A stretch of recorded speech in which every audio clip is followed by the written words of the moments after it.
Bakit ka nandito? Ginoong Shen, tungkol sa Hotel Yunhai, ikinalulungkot ko. Ayon sa inyong utos, narito ako upang magbitiw. Ito ang aking resignation letter. Talagang napagpasyahan mong umalis.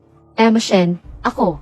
Sige na nga, hindi ka naman lubos na may kasalanan dito. Pero, sa susunod, wag nang mangyari ulit ito. Mabuti.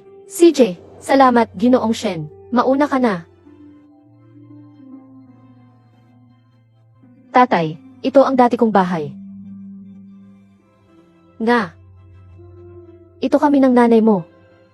Ang lugar na tinitirhan. Noong taon na iyon, pinasok tayo ng magnanakaw. Sa walang magawang kalagayan ang iyong ina. Ay tumakas bitbit kayo. Sa pagtakas na iyon, nagkahiwalay tayo ng 20 taon. At ang iyong ina,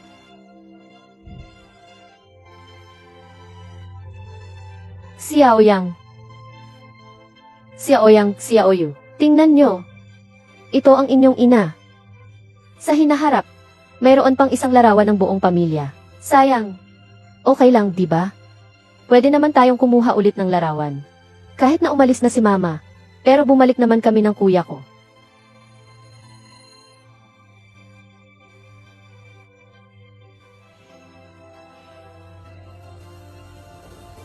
Mama, napakaganda mo. Nga. Tatay, paano kayo nagkakilala ni Mama? Paano?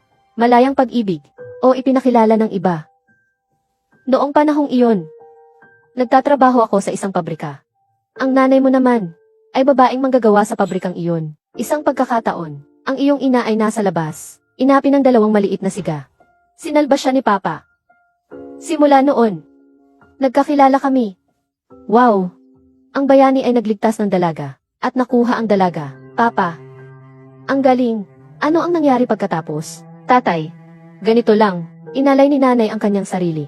Pagkatapos noon, nagsimula na kaming magkarelasyon. Pero, nang maghahanda na kaming magpakasal, doon ko lang nalaman, ang nanay niyo ay anak ng alkalde. Ang nanay niyo ay anak ng alkalde. Si mama ay anak ng alkalde. Nga. Noong panahon na iyon, ang alkalde ay parang isang maliit na hari. Anak ng mayor. Prinsesa siya. Sa tingin ko, sa kanyang kalagayan, makakahanap siya ng mas mabuti. Pero sa huli, para sa iyong ina, nagdesisyon akong maging matapang minsan. Tapos, paano niyo nalaman na namatay si mama?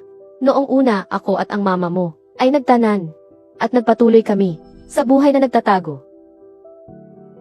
Noong araw na iyon, pagkatapos kong bumangon sa kwarto, agad akong lumabas para hanapin ang iyong ina. Pati na rin kayong magkapatid. Hindi ko inaasahan, ang inyong ina ay namatay sa ospital. At pati kayong dalawa ay nawawala na rin.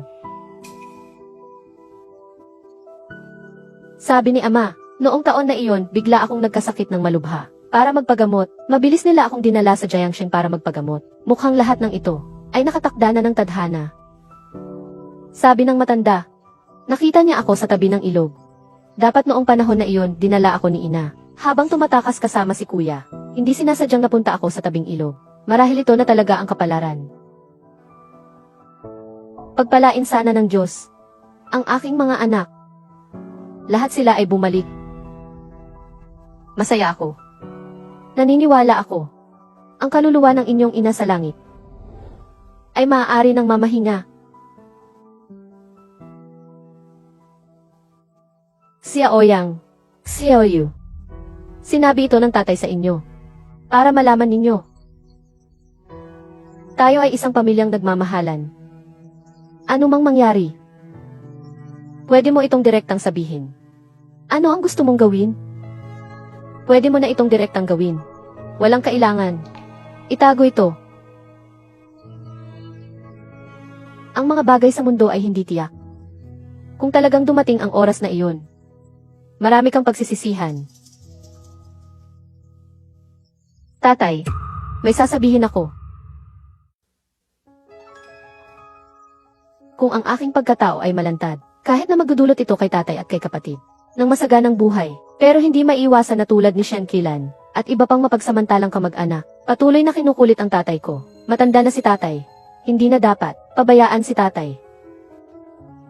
Ngayon si tatay, hindi na masyadong maganda ang kalusugan. Hindi niya kaya ang gulantang at ang dami kong kaaway. Kung malalaman ng tao na sila ay pamilya ng unang martial emperor ng Daxia, magdudulot ba ito ng panganib sa kanila? Xiao Yang at Xiao Yu, ano bang nangyari sa inyo? Wala. Wala naman. Gusto ko lang sabihin. Kahit wala na si inay, pero aalagaan ka ng kapatid ko. Kaya huwag ka nang malungkot. Tay. Gusto ko ring sabihin ang sinabi ni Kuya. Nandito kami ni Kuya para sa'yo. CJ. Kayo, magkapatid, bumalik na. Huwag nang banggitin kung gaano kasaya si Papa. Ako ay lalabas upang magluto. Tayo bilang isang pamilya, kumain tayo ng sabay-sabay.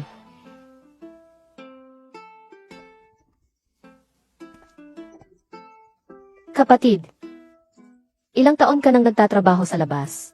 Siguradong mahirap iyon. Ikaw naman kuya, ang trabaho mo bilang gwardya, nakakapagod din, di ba? Ayos lang. Yung dalawang kaibigan mo, mukhang hindi sila ordinaryo. Ang tindig nila ay parang hindi mga waiter at janitor. Parang mga disiplinadong sundalo. Ayon sa pagkakaalam ko, ang makakapag-utos sa kanila, at ang apelyido pa niya ay Shen. Malamang doon lang iyon. Yung kaibigan ni Kuya, ay magaling din. Kaya niyang magdala ng kilalang Italian designer, na relo ni Oris. Malinaw na hindi simpleng tao si Kuya. At ang Kuya ay may apelyidong Shen din. Kung ganun, siya lamang ang maaaring maging siya.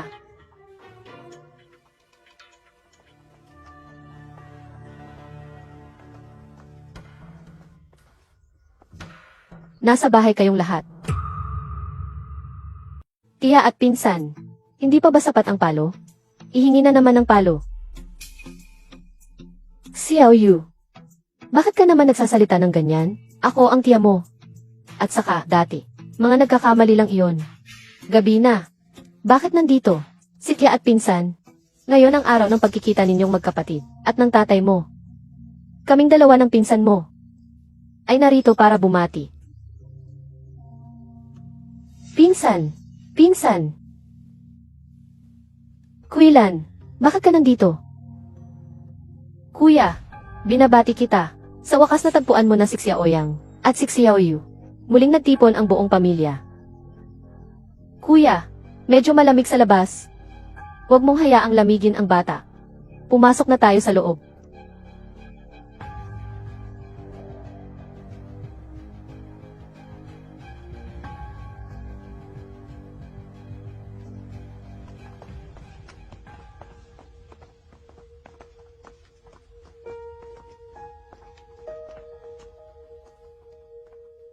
Kuya, hindi sa sinasabi ko sa'yo. Kahit mahirap, huwag mong pahihirapan ang bata. Bakit mo hinahayaan na kainin niya ang mga yan? Ngayon medyo nagmamadali. Hindi rin ako nakabili ng karne. Kuya, bakit mo nakalimutan yung general manager ng Yunhai Restaurant? Hindi ba't sinabi na libre ang kain mo doon? Mayroon kang ganitong katagal na libreng pagkain. Hindi mo rin alam kung paano mag-enjoy. Basta sinabi lang yun ng ibang tao. Wala namang kaugnayan sa kanila. Bakit ka makikisama sa pagkain at inumin? Kuya, ikaw ay isang mahalagang bisita sa kanya. Kahit araw-araw kang pumunta, matutuwa siya sa puso niya. Dumating si Tia ngayon. Sa tingin ko hindi lang ito ang sasabihin niya. Xiao Yang, ang talino mo talagang bata ka. Ang pinsan mo, hindi ba't mahigit 20 taong gulang na? Malapit na rin siyang magpakasal. Sa palagay ko, dapat bilhan mo ng bahay ang pinsan mo. Kulang ka pa ng 50 milyon. Di ba binigyan ka ni Hizo ng 1 bilyon ngayon? Bilang tiyuhin ni Yunkai. Sa kasal ng pamangkin mo. Ikaw na tiyuhin. Hindi ka ba magpapakita ng konting malasakit? Dapat magbigay ka rin ng kaunti, di ba? Tama ang sabi ni Tia. Ang pamangkin na ito ay magpapakasal. Bilang tiyuhin, dapat talaga na magbigay. Si Xiaoyu ay talagang matalino at maalam. At marunong umintindi. Pero, tiya, ako at ang kuya ko, mas matanda kami ng 2 taon kaysa sa pinsan namin. At malapit na rin kaming magpakasal. Sa oras na iyon, ang kotse, bahay at dot, siguradong hindi mawawala. Hindi ba dapat magpakita muna si tiya? Sama-sama kami ni kuya. Hindi naman marami, mga 1 bilyon. Ano? 1 bilyon? Nagnanakaw ka ba? Paano makapagsalita ng ganito si tita? Humihingi ka ng 5 milyon kay papa. Hindi ba't pagnanakaw din yan? Nagbigay si Amy sihin ng 1 bilyon kay papa. Ako ang kapatid niya. Dapat lang na mayroon akong bahagi ng perang iyon. At saka, ang tatay mo ay tiyuhin ni Yungkay. Bakit hindi na lang niya ilabas ang pera? May pera naman siya. Sabi rin ni Tia, ibinigay ni Amy sa tatay ko, hindi sa amin na pamilya. Kaya kung ibibigay man, sa tatay ko ang desisyon, at ayon sa sinabi ni tita kanina. Ikaw rin ang tita namin ni ate, kaya't bigyan mo kami ng pera, tita. Makatuwiran lang, di ba? Ikaw. Shen Jiangwu, mayaman ka na. Hindi mo na kami kinikilala, ang mga mahihirap mong kamag-anak. Mahihirap na kamag-anak. Tiyahin, hindi ba't lagi mong sinasabi, na si pinsan ay ano? Team leader sa Tenglong Bank. Paano magiging mahirap na kamag-anak? Nanay, sinasabi ko huwag mo na silang kausapin. Diretsuhin na natin ang pagkuha ng A-Kid card agawin na natin. 1 bilyon ito. Sinasabi mo, itong matandang ito. Bakit siya magkakaroon ng 1 bilyon? Shen Jiangwu, huling beses ko nang itatanong sa iyo. Ang perang ito, ibibigay mo o hindi? Quilan, tingnan mo si Xiaoyang, at si Xiaoyu hindi na rin bata. Ang lalaki ay dapat mag-asawa. Ang babae ay dapat mag-asawa. Ang pera. Kaya. Ayaw mo talagang ibigay, no? Ikaw, matandang lalaki. Akala mo ba dahil si General He ay nagtatanggol sa iyo? Matatakot na ako sa iyo. Ganoon ba? Sasabihin ko sa iyo, ang aming Yungkay. Malapit na akong maging vice-presidente ng Tenglong Bank. At saka, may malapit na relasyon ako kay Shen Qianping ng Shenghao Group. Kahit si Hyun Long ay dumating, kailangan niya akong bigyan ng konting respeto. Kaya dapat alam mo ang iyong lugar. Madali mong ibigay ang 50 milyon. Hindi. 100 milyon. Ibigay mo. Kung hindi ano? Dati, ininsulto kami ng tiyahin mo sa Yunhai Restaurant. Kaming mag-anak na 3. Nang makita na binigyan tayo ni General He ng pera, nagpapalakas na naman. Ngayon hindi na maaaring magpakitang gilas. Diretsong mang-aagaw na lang ba? Ikaw, malditong bata. Kung hindi kayo magbibigay ng pera ngayon, ay dedemanda ko kayo kaagad. Kay Shen Qianping ng Shenghao Group. Pagdating ng oras, si Hyun Long, ang pagpapakita nyo ay hindi kayo kayang iligtas. Hindi lang 100 milyon, kasama pa ang sira-sirang bahay nyo. Kung matalino kayo, bilisan nyo na. Ipapasa nyo sa akin ang bahay ng matandang iyan. Kung hindi, ako, muntik ko nang makalimutan. Ang mga bahay sa Shenja Village ay malapit ng gibain at bilhin ng pinakamayamang tao at ng palasyo ng Gu Emperor. Sa pagkakataong ito, kung makuha ang mga bahay na ito, di ba't malaki ang kita? Quilan, ang bahay na ito ay amin ni Gixiang. Kasama ng 2 bata, ito ang aming tahanan. Paano naman ito? Matandang yan. Sa tingin ko, hindi ka tumatanggap ng pag-aalay, gusto mo ng parusa. Sa lumang bahay na yan, hinihingi ko sa'yo. Malaki ang pagtingin ko sa'yo. Kung talagang magdulot ito ng gulo, kay Shen Qianping, Presidenteng Shen, sa oras na iyon ang mawawala sa iyo, ay malamang na hindi lang ang bahay, kundi ang buhay mo at ng 2 batang ito. Tita, ito'y hayagang pagbabanta at pangingitil na. Ano ngayon kung ganoon? Noong panahon na iyon sa labas ng High Hotel, binangga mo ako. Wala pa akong reklamo sa'yo noon. Itong 1 bilyon ay para sa aking gastusin sa gamot at bayad sa pinsalang emosyonal. At itong bahay ay bilang kabayaran sa aming ekonomiya. Si tita at pinsan, talagang ang lalaki ng mga hiningi. 1 bilyong gastusin sa ospital at bayad sa pinsala sa pag-iisip. Pero tingin ko sa iyo, pinsan, ang mga sugat mo at ang kalagayan ng pag-iisip mo, mukhang maayos naman Gusto mo ba ate ko? Natulungan kitang dagdagan ang kapanipaniwalaan. Ano ang gagawin mo, huwag kang lumapit. Salbahing bata, kung susubukan mong saktan ulit ang anak ko, hindi tayo matatapos. Sige na, kapatid. Kapag nakipagtalo ka sa taong ganito, ibababa nito ang ating dignidad. At saka, huwag mong alalahanin si tatay. Tia, Pinsan. Kami ni Pinsan sa huli, pinapatawad namin kayo sa huling pagkakataon. Talagang totoo. Umalis ka na. Alice, ikaw maliit na gago. Akala mo ba nandito ka sa Yunhai Hotel? Si Hyunlong na iyon, kayang protektahan kayo. Sasabihin ko sa inyo, kung hindi nyo ibibigay ang bahay at ang 100 milyon ngayon, hindi ako titigil sa inyo. Pa, sinabi ko na dati sa kuya ko, ang mabait ay inaapi. Tinuring mo silang kamag-anak. Sila, pero baka hindi kita pasalamatan. Anong gagawin mo? Wala akong gagawin. Gusto ko lang makita kung nangangati na naman kayo. Gusto ko kayong tulungan para maalis ang kati. Ikaw, ang tapang mo. Shen Jiang mo. Hintayin mo. May dalawa pa.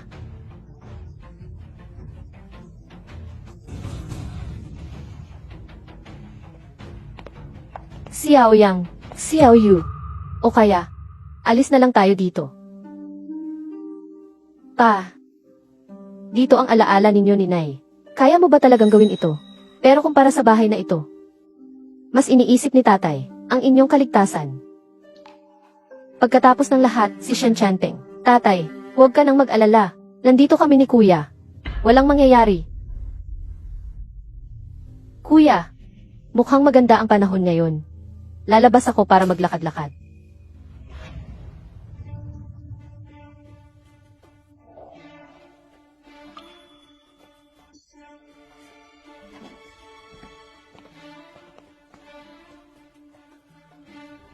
Ginoong Shen, mahal na uhuang, hindi ko inasahan na ang kapatid ng pinakamayaman ay siya palang unang uhuang ng Daxia. Pero, sa ganitong katayuan lang bagay, sa kapatid ng pinakamayaman, kaya pala si Emperor Wu, ang kanyang nakatatandang kapatid ay ang pinakamayaman sa buong mundo. Ang pinakamayaman sa mundo at ang unang Emperor Wu ng Great Xia. Ang isa ay mayaman, ang isa naman ay may kapangyarihan.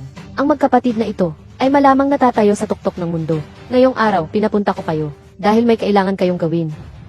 Ang pagkakakilanlan namin ng kapatid ko, marahil nahulaan niyo na rin.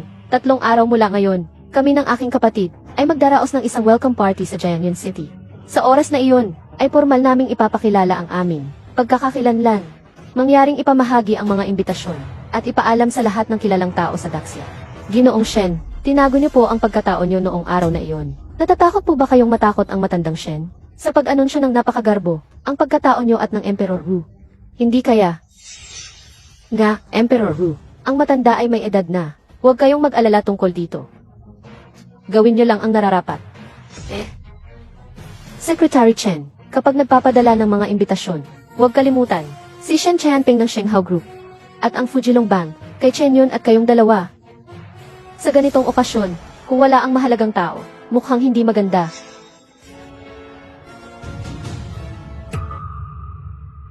Xiao Yang, Xiao Yu, ang sinasabi ninyo, pupunta sa handaan ng kaibigan. Dito ba? Tay, ito ang inihanda namin, ng kapatid kong babae para sa inyo. Siguradong magugustuhan nyo ito. Sa ganitong katas, na lugar magdaos ng handaan. Ang pamilya na iyan, mayaman o may impluensya. Bukod pa riyan, kayong mga kabataan ay nagtitipon. Sasabihin mo bang ako, isang matandang lalaki? Pa, huwag kayong mag-alala, kung kami ng kuya mo ang nagdala sa inyo, kaya karapat dapat tayong pumunta. At saka, kahit sino pwedeng hindi pumunta ngayon, pero ikaw kailangan mong naroon.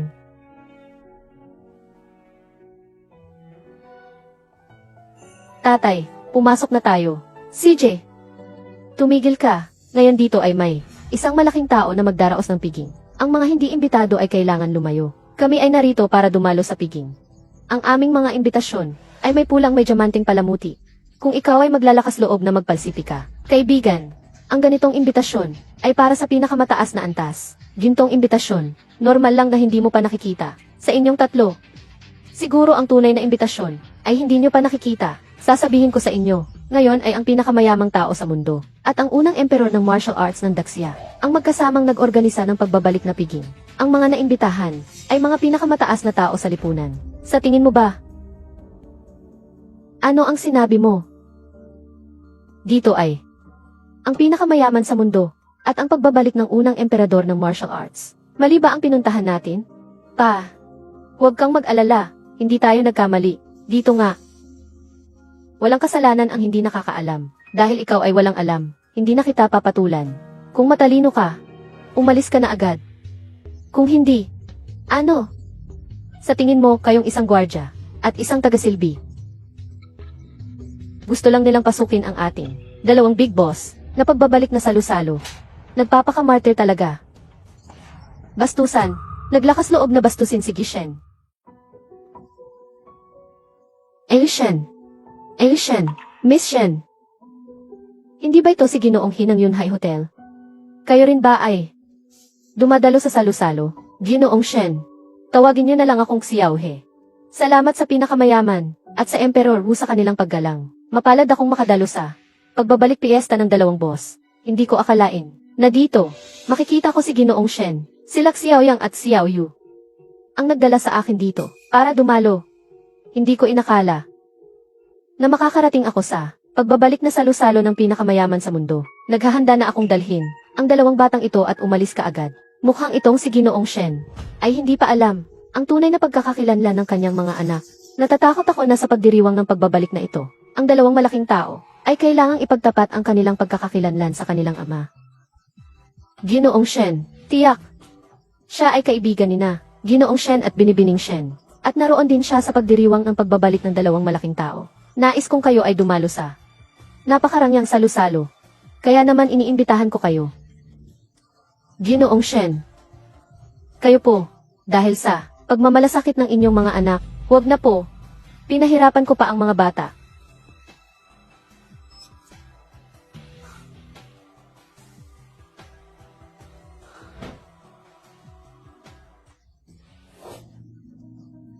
Talaga, kung mapapasaya mo itong si Gishen, makukuha mo ang paghanga ng dalawang big boss. Ang pamilya ko, mukhang aangat na talaga tayo ngayon.